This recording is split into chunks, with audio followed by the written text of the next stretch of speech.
the Lord of the Rushie River. The tall, grey-haired sailor kissed his little girl and set her down on the footpath by the river.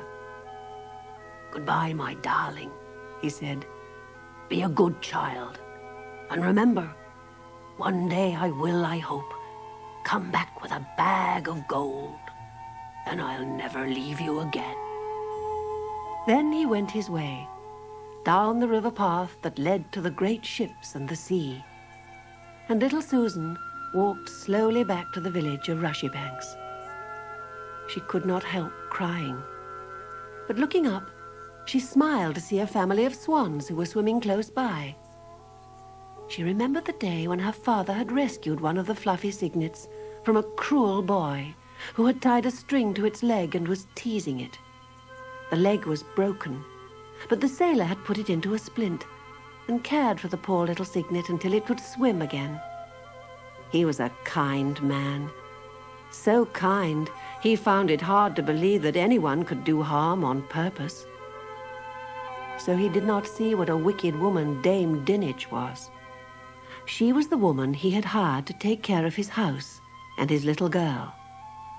He thought she loved Susan as though she were her own. But as soon as he was gone, she hid the money he had given her for the little girl's food and clothes. Susan had to survive on the poorest scraps and milk that was watered until it was hardly milk at all. Her clothes were not outgrown, for who could grow with no good food, but in time they wore out. And as the dame did not mend them and bought no new ones, little Susan patched them as best she could. "Daddy wouldn't like to see me all ragged when he comes home," she said. Day by day, Susan watched from her little window or wandered down the river path, talking to the swans. She saved bits of her scanty bread for them and felt sure that they loved her and understood what she said. The young ones grew up, and gradually their brown feathers were replaced by lovely white plumage. They were now over a year old, and the largest and loveliest of them all was the one whose leg had been broken.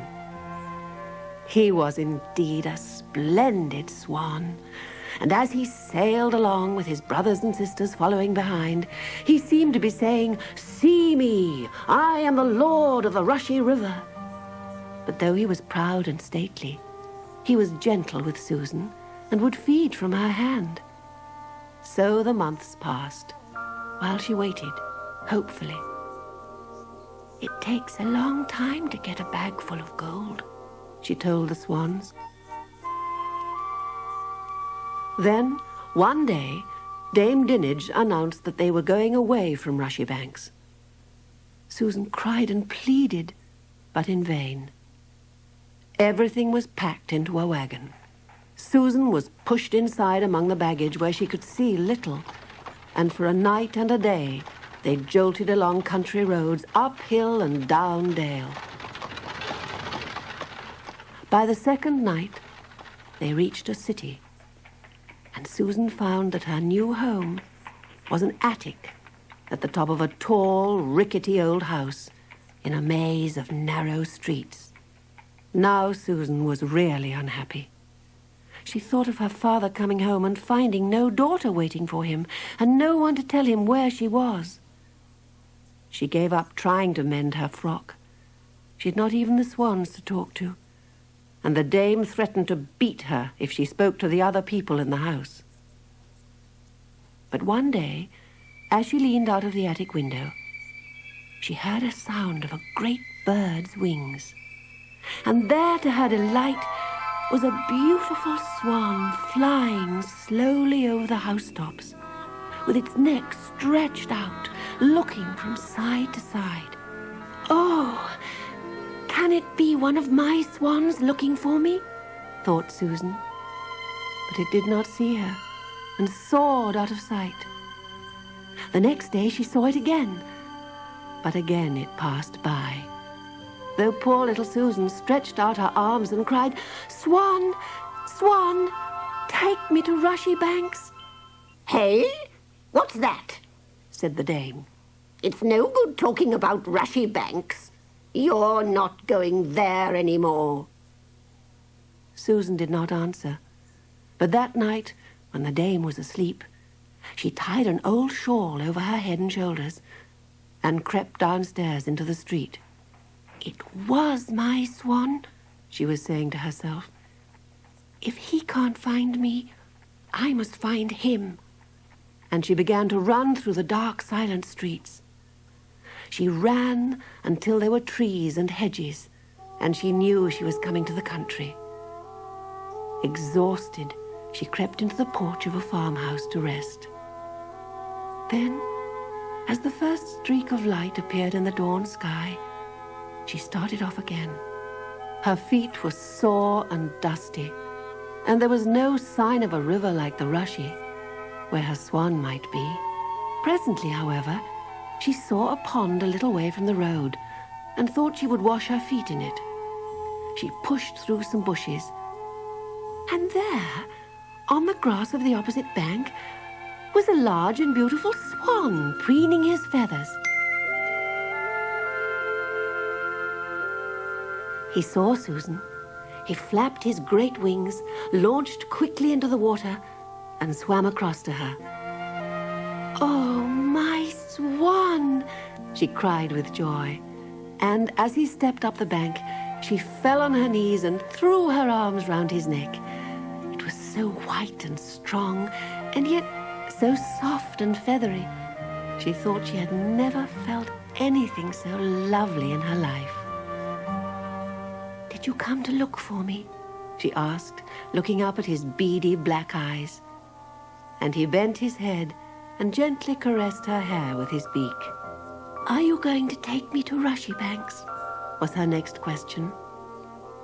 And at that, the swan nodded gravely and said, "Yes. If you're not afraid, I will take you there on my back." He crouched low on the ground and spread out his wings.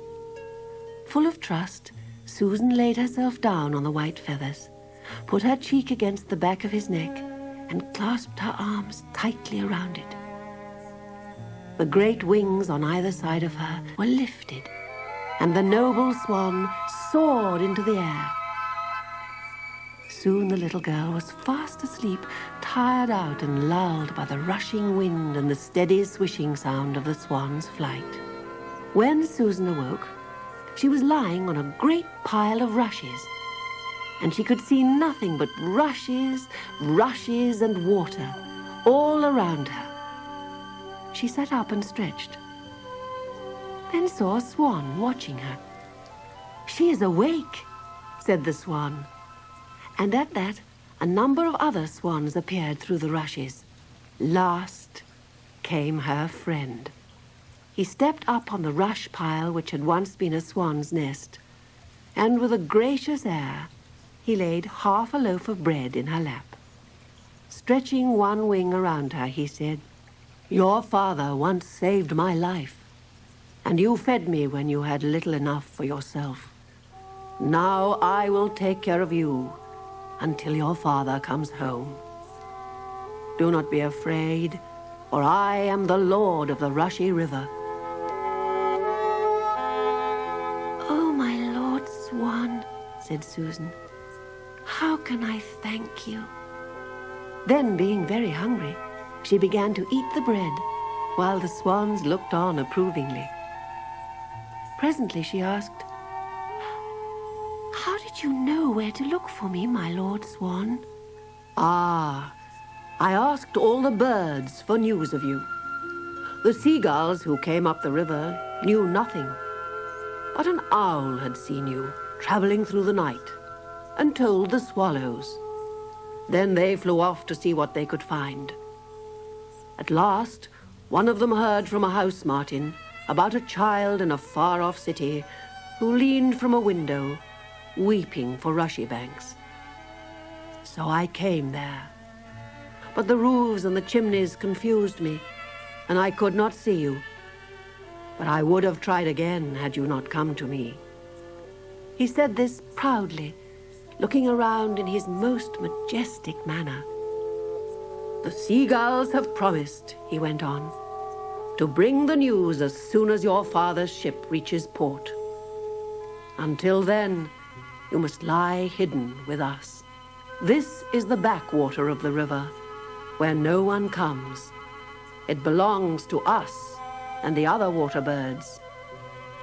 We will bring you food, and you may swim in the early mornings, but not in the day when the land folk are about. Will you be good and do as we say?" And Susan was only too glad to answer, "Yes, my lord, I will."